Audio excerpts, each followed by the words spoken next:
Hello guys, my name is Matthew, and in today's video I'm going to show you how you can delete contact from HubSpot.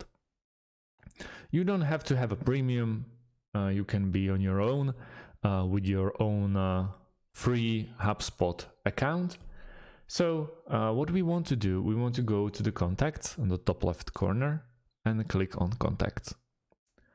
As you can see, we have all the contacts here already signed in.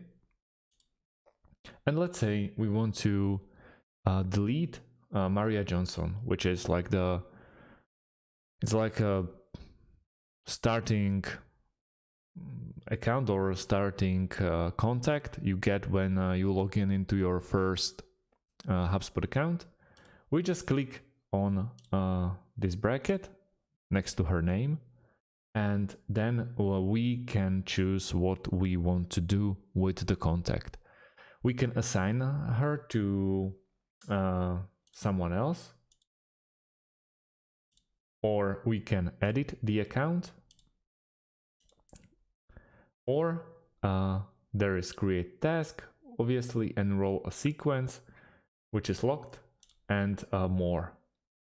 But I purposely didn't spoke about delete because that's what we want to do. We click on delete. Now we can delete one contact. You're about to delete one contact. Deleted contact can't be restored after 90 days. Type the number of contacts below to delete. So since we are deleting one contact, we are pressing 1. We have 90 days to come back to this contact if we want to restore it. Then we press delete. Those other contacts are basically contacts that I just joined my like trash Gmail account, where I have all the stuff that I don't really want to get bothered by.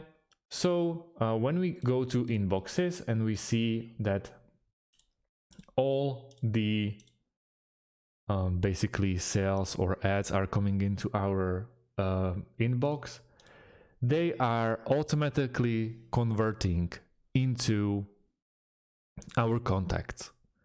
And you can simply just turn it off and just read the inboxes or chat flows. It's completely up to you.